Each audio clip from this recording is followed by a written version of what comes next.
By a unanimous vote of all those participating, the Supreme Court en banc denied with finality the motion for reconsideration filed by the House of Representatives.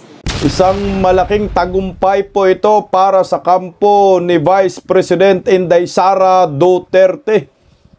Muling kinampihan po ng Supreme Court ang kampo ni Inday Sara. Naalala po natin nung nakaraang taon ay yung impeachment po labang kay Vice President Inday Sara ng Kongreso sa pamumuno ni Sandro at ni Martin Romualdez ay ibinalik po doon sa Kongreso dahil sablay po sila nilabag yung 1-year bar rule at umapila pa yung mga buhaya, nagmotion pa ho sila, pero ang nangyayari ngayong araw po, kanina lang ay tinapos na po ng korte at muling pinagtibay po ang kanilang naunang desisyon na ibasura ang impeachment laban kay Vice President Inday Sara Duterte. Unanimous na naman ito, palakpakan po natin. Mga makabayan black, hindi po tanggap ang pagkatalo. Mangyak-ngyak, lalo na po itong si Lay di Saba. At yung si Tenyo na mukhang buhaya rin animal. Hindi pa daw tapos ang laban. Nga! Hindi daw to vindication na si Vice President Inday Sara ay walang kasalanan. Ulul! Ayong kay Layla di Saba, tanggapin nyo na. Talo po talaga kayo dahil maliwanag yung inyong purpose lamang sa impeachment ay pamumulitika. Magandang gabi po sa ating lahat. Palike po muna, pa-share, pa-subscribe at pakipindot po ang inyong notification bell para updated po tayo palagi. Okay, so naglabas po ngayon ng desisyon ang Korte Suprema patungkol po sa impeachment labang kay Vice President Inday Sara. Yung impeachment po ito ni Sandro at Martin Romualdez. Tinuluyan na po Tinuldukan na po at itinapon na ho sa basurahan. Ito ay matuturing tagumpay po laban sa kampo ng mga bangag ng mga Duterte. Siyempre, isang good news po ito. Pakinggan po natin itong magandang spokesperson. Huwag kayong mag-alala. Hindi po si Chucky Claire yung pakinggan natin. Magandang spokesperson ng Supreme Court kasing ganda ni Vice President Inday Sara. Pakinggan po natin yung kanilang decision para maliwanagan na tayo. Unanimous po ito Narito pakinggan natin. Afternoon. By a unanimous vote of all those participating, the Supreme Court en banc denied with finality the motion for reconsideration filed by the House of Representatives, which sought to reverse the Court's July 25, 2025 decision that declared the articles of impeachment against Vice President Sara Z. Duterte unconstitutional. It affirmed that the fourth impeachment complaint transmitted to the Senate on February 5, 2025 was already barred by Article 11, Section 3, Subsection 5 of the Constitution. Associate Justice Alfredo Benjamin Caguioa took no part. Associate Justice Maria Filomena Singh was on leave. The court clarified the following points. First, the first three impeachment complaints filed in accordance with the first mode of initiating an impeachment, that is, Article 11, Section 3, Subsection 2, were not placed in the order of business within the required 10 session days. Session days as used in Article 11, Section 3, Subsection 2, or for purposes of the first mode of initiating an impeachment complaint, does not mean legislative session days. A session day for purposes of Article 11 in the Constitution was given its plain and ordinary sense, which the court interprets to mean a calendar day in which the House of Representatives holds a plenary session. Second, the court reiterated Gutierrez versus House of Representatives. However, it further elaborated that an impeachment complaint filed in accordance with the first mode of impeachment, which is Article 11, Section 3, subsection 2, is deemed initiated for purposes of the one-year bar in Article 11, Section 3, subsection 5 when A. A properly verified and endorsed impeachment complaint is referred to the Committee on Justice. B. A properly verified and endorsed impeachment complaint is not placed in the order of business of the House within 10 session days or referred to the Committee on Justice after it has been put in the order of business within 3 session days as required by Article 11, Section 3, subsection 2 of the Constitution. Or C. No articles of impeachment are transmitted to the Senate before the House adjourns sine die. This means that the initiation of an impeachment complaint must occur during the term of Congress.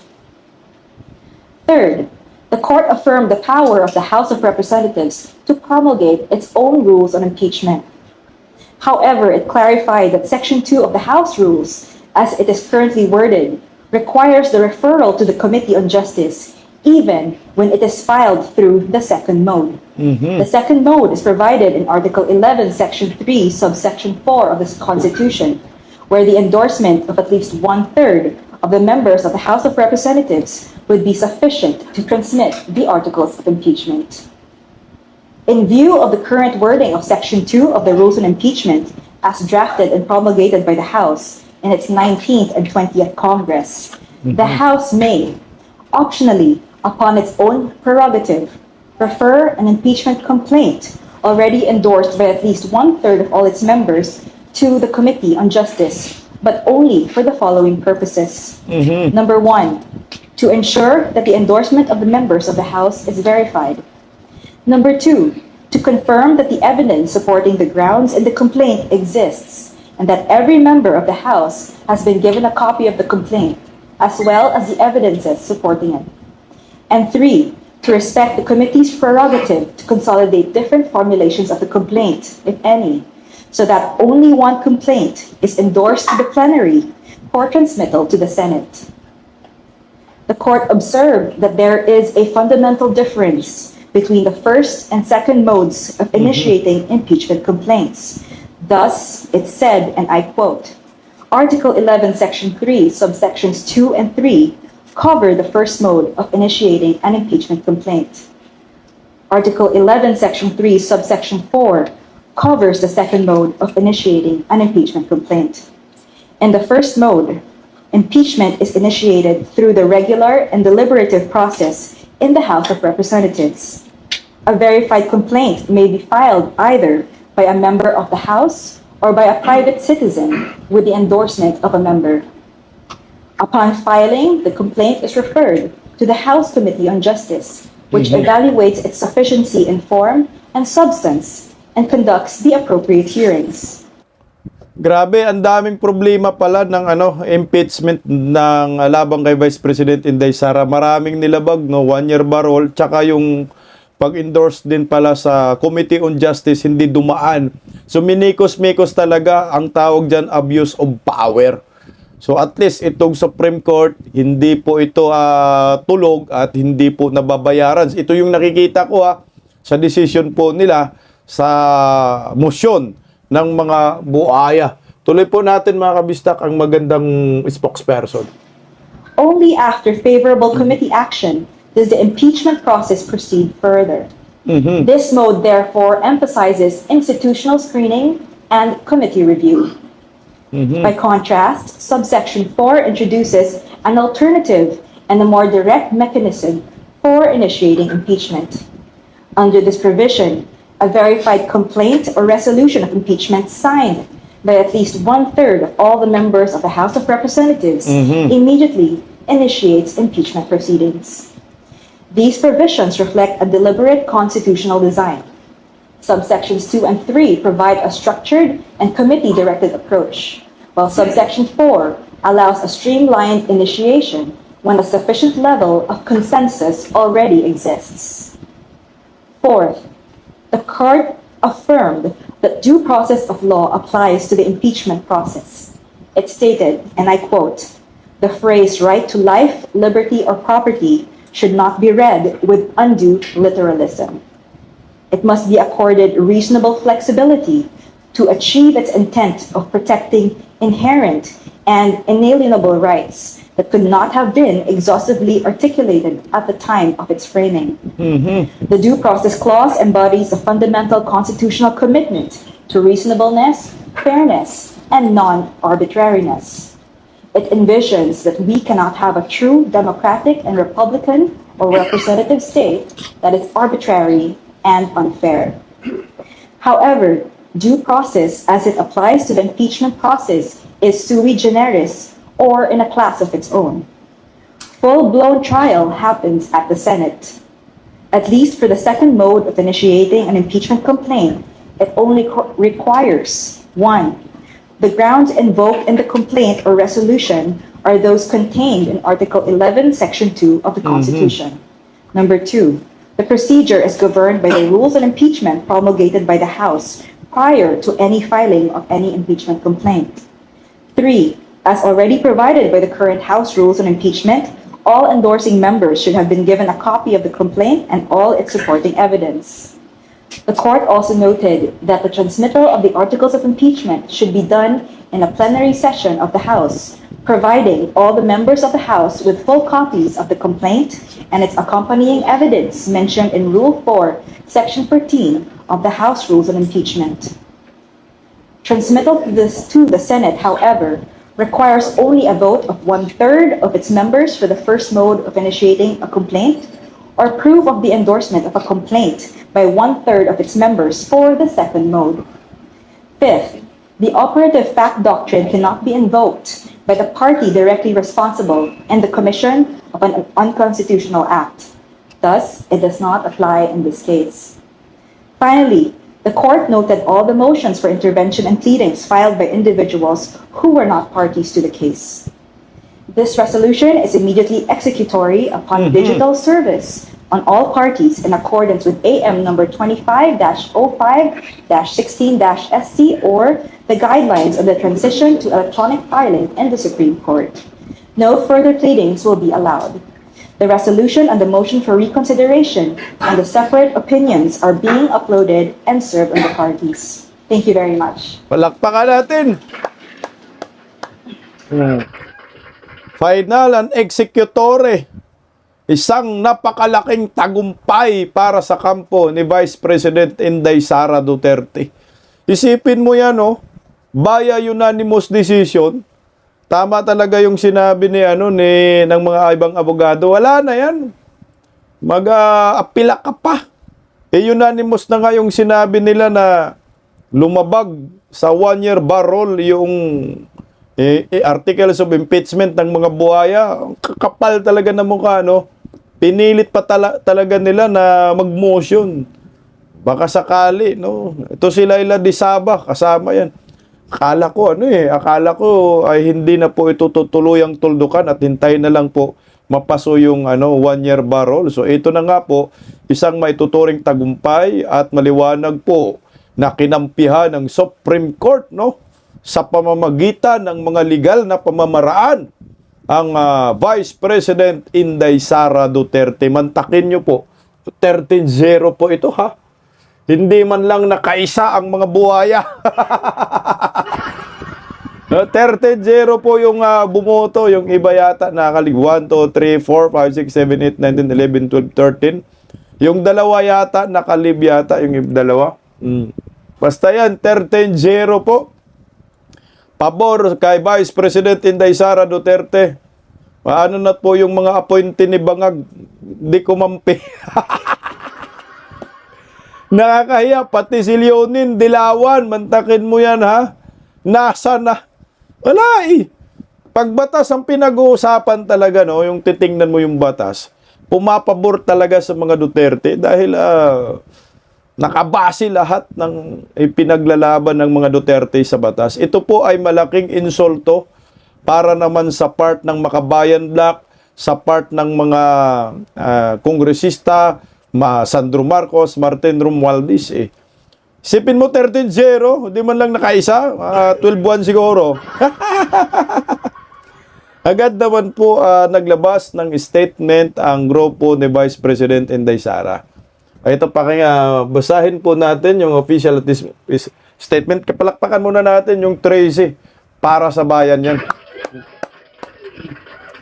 Naglabas po ng statement ang kampo ni Vice President Inday Sara Duterte. Ayan. Basahin natin. Yan ang pinakamagandang nangyayari ngayon. Parang swinerte na ho tayo, mga didiis. Mukhang ito na po yung tinatawag, there will be a day of reckoning, sabi ni Tatay Digong. Ito, official statement ng Office of the Vice President. We acknowledge the resolution of the Supreme Court denying the motion for reconsideration filed by the House of Representatives. We thank the Honorable Court for a ruling that now definitively lays down clear and authoritative guidance on the constitutional limits and proper treatment of impeachment proceedings. With this issue settled by the court, the matter is now closed. We should then move on to address the nation's other pressing concern. Mabuhay, Duterte! Okay, paano yan? Mga bubunistang tanganista, panalo na naman kami. Baya unanimous decision, 13-0. Di ba kayo mangyak-yak, mga inayupak? Unconstitutional. Yung final decision, final verdict ng Supreme Court. Penal and executory po ang naturang decision. Pero, ayan, ayaw po matanggap ng Makabayad Black. Ang desisyon ng Korte Suprema ay mangyak-ngyak si Tonyo rin Alam ko, Antonio rin to si Tinyo, di ba? Antonio Trillanes, Antonio Tinyo. Puro mga buhaya, mangyak-ngyak si Tonyo dito, hindi naman. Hingga natin yung aso. Well, nadismaya tayo sa naging decision ng Supreme Court. Ay? Ibig sabihin nito, magiging mas mahirap lalo ang pag-impeach sa mga pinakamataas na opisyal. Lol! Mahirap daw mag-impeach. Hindi po mahirap yan. Kayo naman, gumagawa naman kayo ng paraan. Sumunod lang sa batas at pag yung pinapa-impeach po ninyo ay impeachable talaga at hindi ginagawan lang ng istorya at wala kayong fishing expedition, may impeach yan. Kagaya si Bangag po, China, ang daming impeachable offense. Alam yan ng taong bayan Kayang-kaya ma-impeach. Ang problema nga paano po ma-impeach si Bangag? Drama-drama ho kayo. Karapatan ito ng mamamayan na panagutin ang presidente, vice-presidente at iba pa. Gayunpaman ay tuloy pa rin ang pag-file muli ng impeachment complaint laban sa Vice President.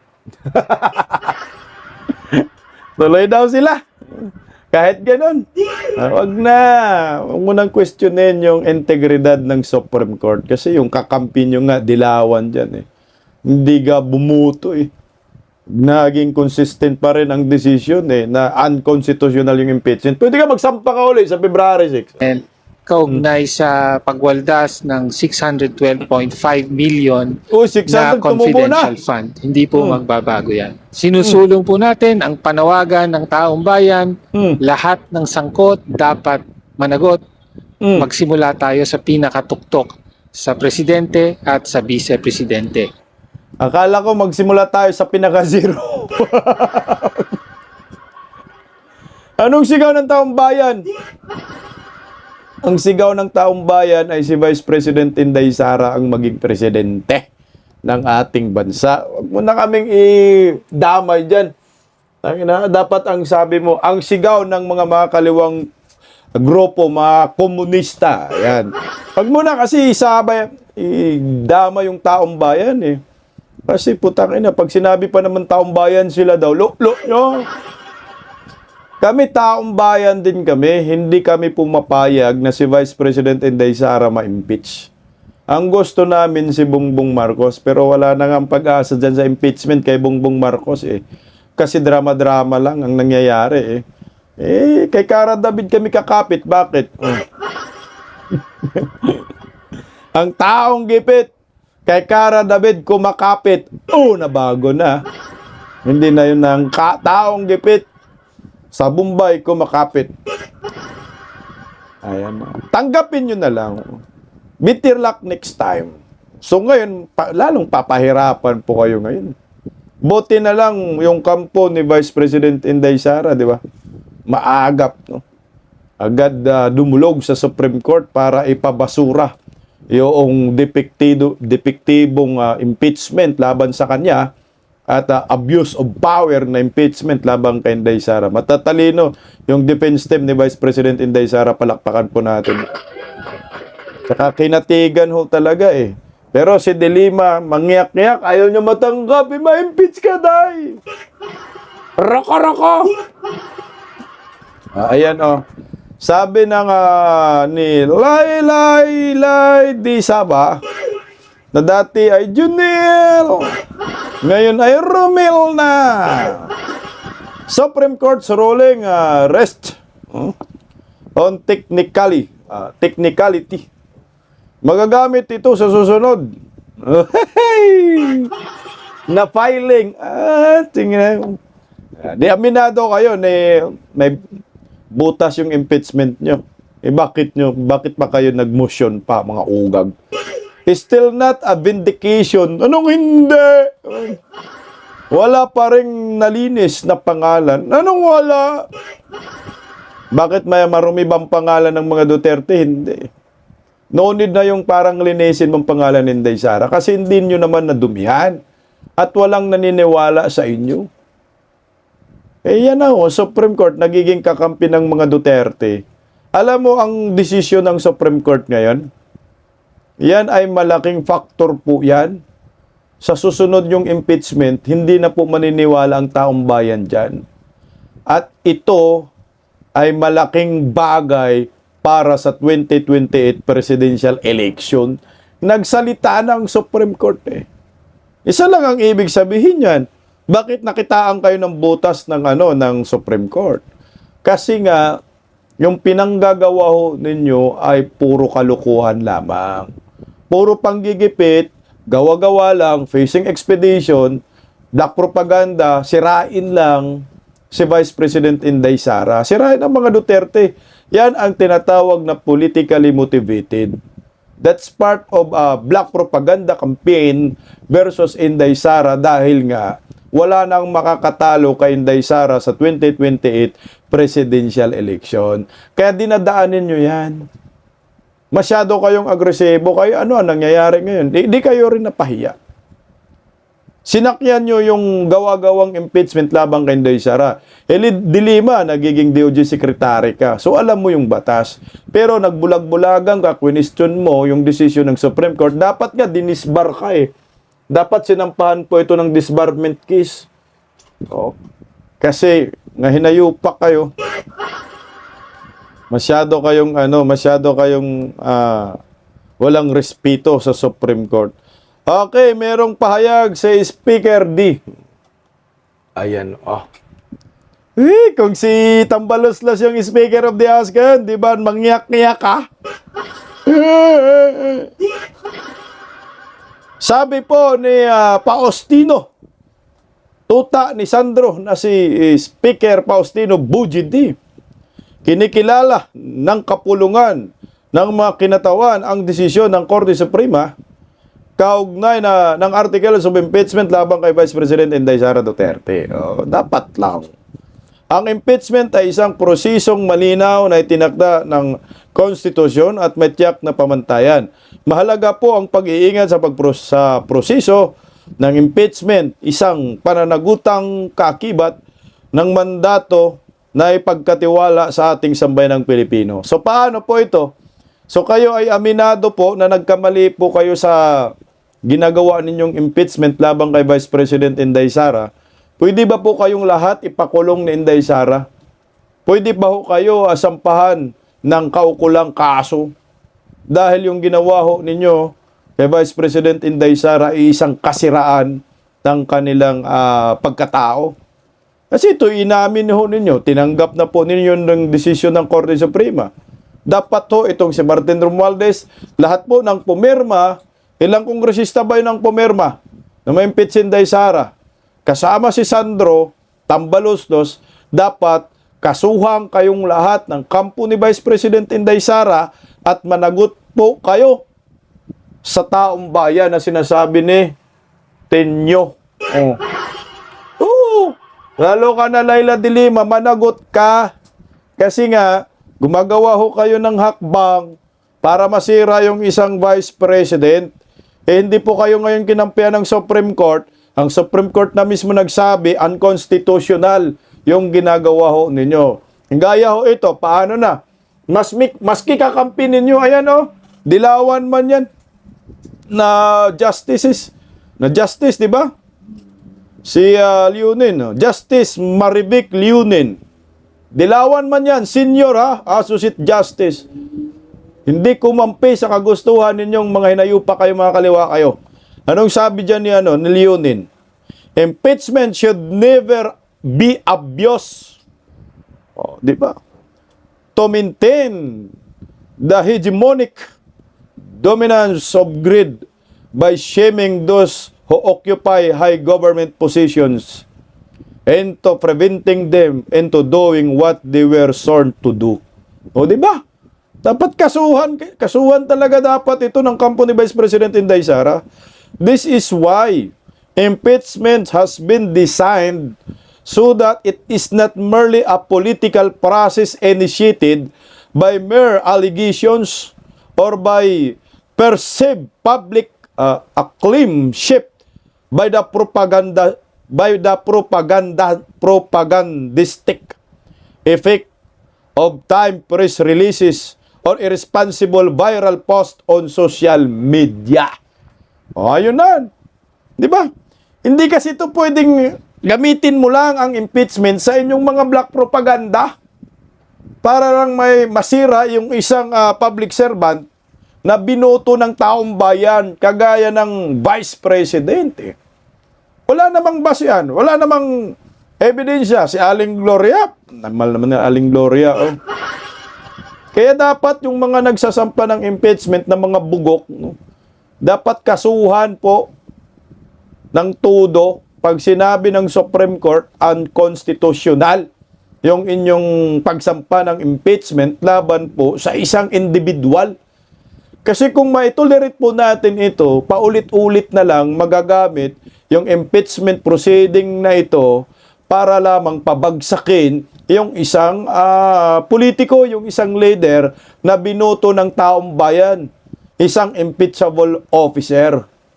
Eh, si Inday Sara, ilan ba yung bumoto dyan? 32 million yung mandato. Tapos, i-impeach lang ng mga 200 plus na mga buaya, shame on you. Ilan lang ba ang bumoto sa mga buaya yan? Kahit sabihin na lang natin, mga tigwa 100, 200,000 lang bumoto sa inyo, laban sa 32 million ang bumoto. Tapos ganituhin ang gagawin ho ninyo. Okay lang ho sana. Kung mayroong basihan na impeachment talaga, may ground for impeachment. Eh si Inday Sara, chinismis lang naman nila eh. Ginawang fishing expedition ni Chua dyan sa Maynila na mangyak-ngyak. Eh, si BBM yan, talagang maraming impeachable offense, no? Betrayal of public trust, ang dami. Gaya ngayon, sinabi, maayos daw ang kalusugan, anak ng kagwang, eh, alaman-laman mo, para nagsipalito pito. Parang si Palito Pito na ang katawan ni Buyeng. Ni Dayunyor, yan ay maliwanag na betrayal of public trust. Hindi po sinasabi ang totoong kalagayan ni Bangag. Natakot-takot malaman ng taong bayan na takot sa palitan sa pagkapangulo. Wala na talaga yan. Kahit matigas ka, no? Kita mo naman, lumabas na naman ngayon si Bangag. Nagbasa lang ng wala pang 10 minutes eh. Kanina nagtalumpati, no? Oh, nagtalumpati kanina, nandyan yung mga gabinete, yung DepEd. Wala pang 10 minutes, pagkatapos niya magbasa, sabay alis. Kasi malala na ang kalagayan ni Bangag. Talagang wala na kayong magagawa pag ang taas na po ang kakampi sa mga inaapi ng gobyernong ito. Kagaya si Inday Sara, in-expect ba natin na ang Supreme Court ay kakampihan si Inday Sara ngayon at muling paninindigan ang kanilang desisyon. 13-0, unanimous decision, pabor kay Vice President Inday Sara at basura na ng tuluyan yung impeachment. Hindi ko yan in-expect. Kayo, in-expect nyo? Anyway, mabuhay tayong mga Pilipino. Isang tagumpay ho ito para sa atin, itong desisyon ng Korte Suprema. Unanimous decision para ideklara ng tuluyan na ang konstitusyonal ang impeachment complaint laban kay Vice President Inday Sara Duterte. Palakpakan po natin. Mabuhay po kayo, mga justices dyan sa Supreme Court. Dahil dyan, pakinggan po natin si Vice President Inday Sara, ang ating next President of the Republic of the Philippines. Ito po ay may kaugnayan po sa nilinaw ni Inday Sara na hindi po papalitan yung legal team ni former President Duterte dyan sa dahig. Manatili po si Kaufman. Pakinggan po natin si Inday Sara. VP Inday, good afternoon. How are you today, ma'am? I'm okay. I'm happy to see Mhm. na umuunlad ng ating mga kababayan. 4 na iPhone 17 ang nakita ko. 1, 2, 3, 4. Ang galing talaga ni Inday Sara. Alam mo si Inday Sara yung kaharap mo, no? Mawawala yung stress mo pag ito ang presidente. Wala, tanggal stress eh. Ang mai-stress lang yung mga durugista. Umuunlad na daw. Grabe yung sense of humor, no? Umuunlad ng bayan. Kikita nyo. Pito yata na iPhone 17. Kamal-mal yan. 100 plus ba yan? Ako, hindi ako nangarap yan eh. Day. Tuloy. iPhone 17 yan, ma'am, no? 4 na iPhone 17 Apat pala, po apat. ang kaharap ko. Okay lang. Okay lang. I'm okay. Ma'am, VP Inday, kamusta po si dating Pangulong Rodrigo Roa Duterte? Okay naman siya. Wala na kaming nakain na snacks dahil naubos na namin lahat ng snacks doon sa Bendo. So, wala pang refill. So, ano na lang po na siya. At 0. VP Inday, were you able to ask the former president about the question yesterday? Yes. Ang tanong kahapon ay merong concern ang mga detractors at ang mga supporters sa legal team ni President Duterte na hindi sila satisfied sa ginagawa ng legal team. Tama ba ang pagka-ano ko? Yes, ma'am. Oo, tama ang pagsasabi ko sa tanong. At tinanong ko si dating Pangulong Rodrigo Duterte, sabi ko, exactly kung ano yung tanong ninyo, gusto mo ba palitan at hindi ka pa satisfied? Sabi niya, hindi palitan. Pero meron siyang mga instructions na ibinigay sa bahin sa legal team. So, hindi ko nasabihin kung ano yung mga instructions dahil ano naman na yun. Confidential. Hindi na mahalaga. Yes, ma'am. Ma'am, Ito, maliwanag. Sana po itatama ito ng mga mainstream media din po.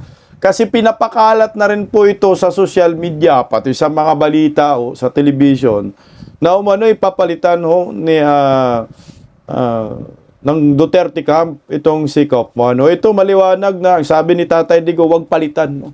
Meron lang instruction na ibinaba itong si Tatay Digong kay Kaufman. So, dapat magiging responsible, no? Itong mga mainstream media kasi ngayon pinagbabash na tayo, pinagtatawanan na, wala na.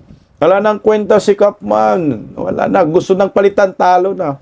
Pero tayo naman din kasi, gaya ng sinasabi ni Vice President Inday Sara, kung ano lang naman po yung binibigay at statement ng mga Duterte, yun lang din naman ating sinusundan eh. Anong sabi ni Inday Sara? Huwag na po tayong dyan, umasa sa ICC. Kasi nga po tayo, wala sa ayos, napakabayas.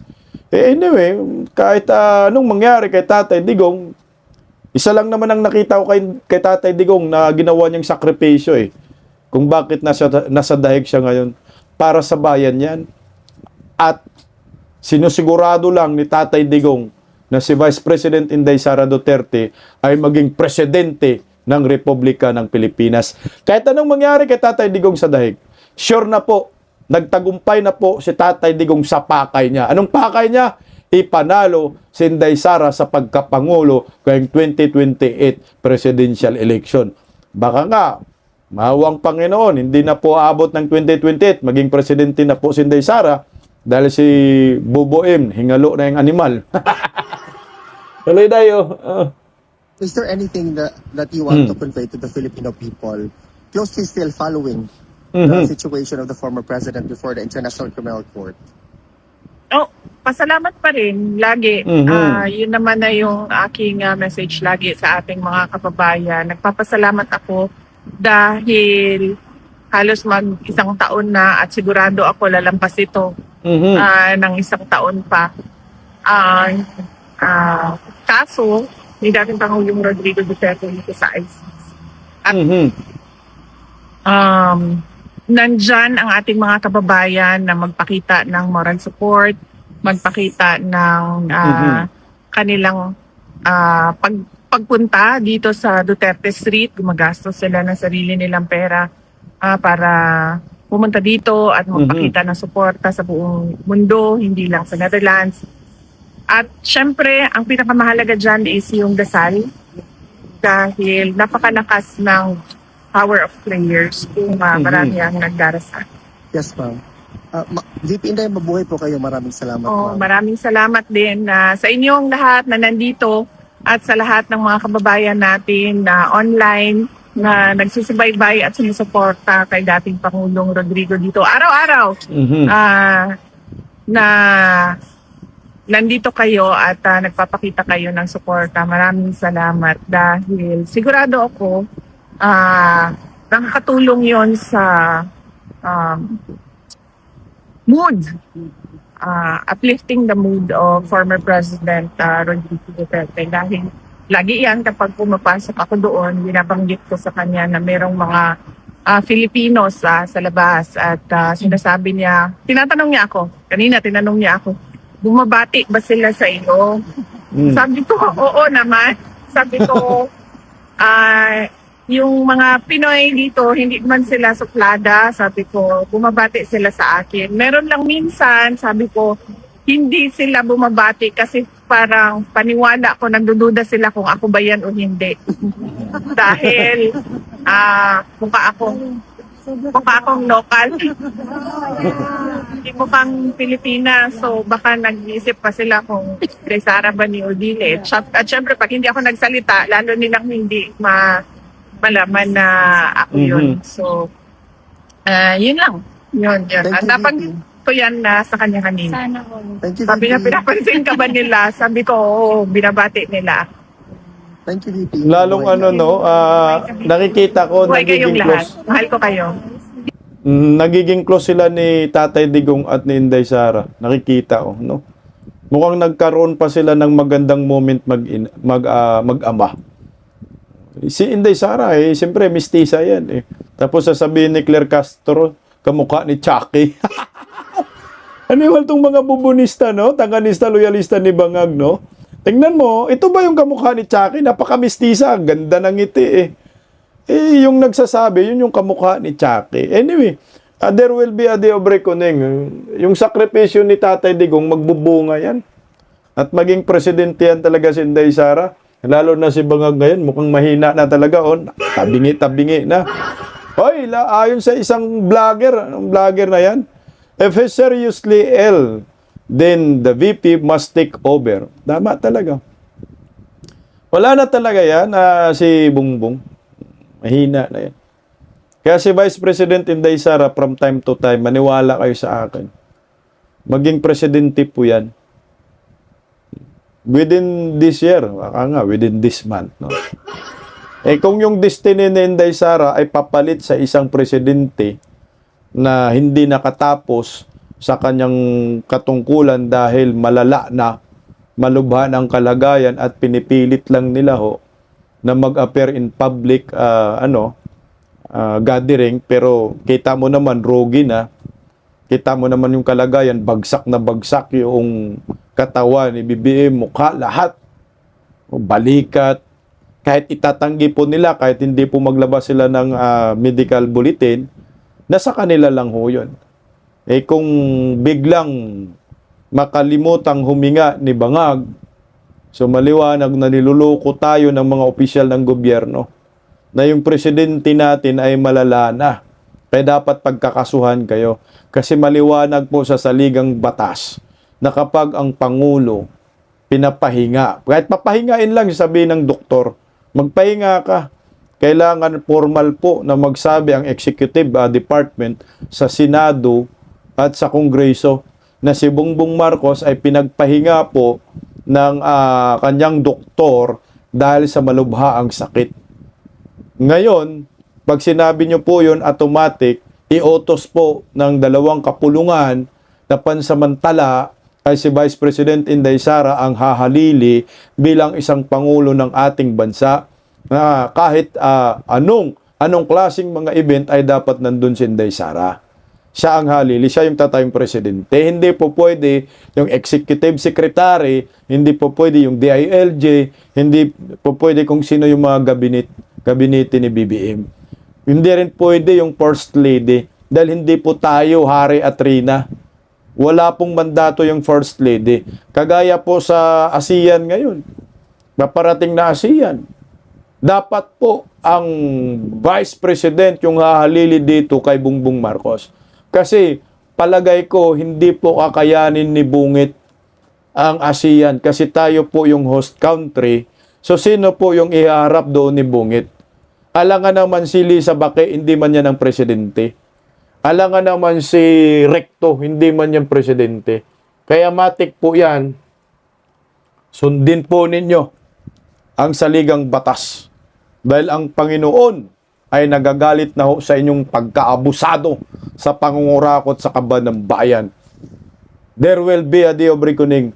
Itong desisyon ng Supreme Court na kumampi sa mga Duterte kay Vice President Inday Sara Duterte, ito ay maliwanag na ang mga Duterte ay sila dapat ang mamumuno sa bansang ito na pinagtutulungan na pong sirain ng mga makakaliwang grupo, dilawan, pinklawan.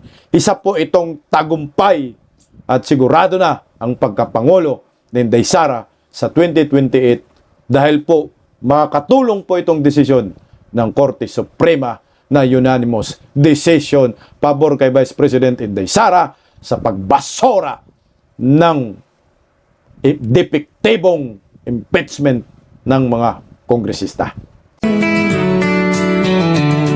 Paggising sa umaga, tanghali at gabi, nakikita ko ang post niya, ang hapdi.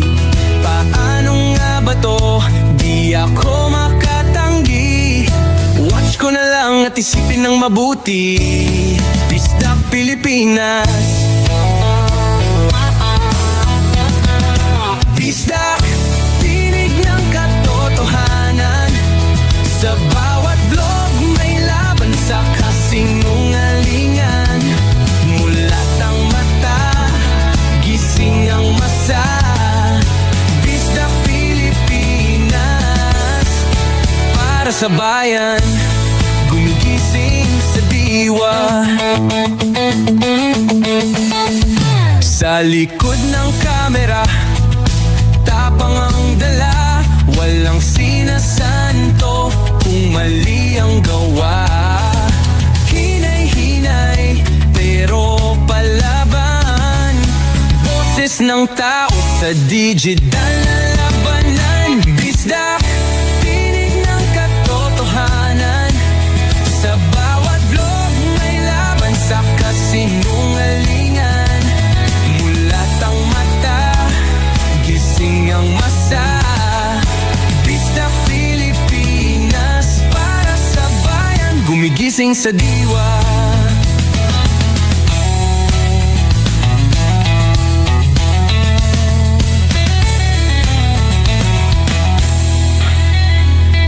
Hindi artista, hindi politiko, pero ang katotohanan, sigaw niya ay buo. Sa YouTube o Facebook man siya makita, may aral ka pa rin, may uwi sa bawat salita.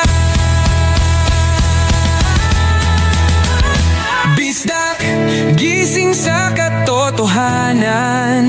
Di lang kwento, kundi panawagan sa bawat Pilipinong naghahanap ng liwanag. Dista Pilipinas, kasama sa pagbangon ng bayan. Dista Pilipinas, boses ng masa, gising ang diwa. Sa vlog mo, may pag-asa.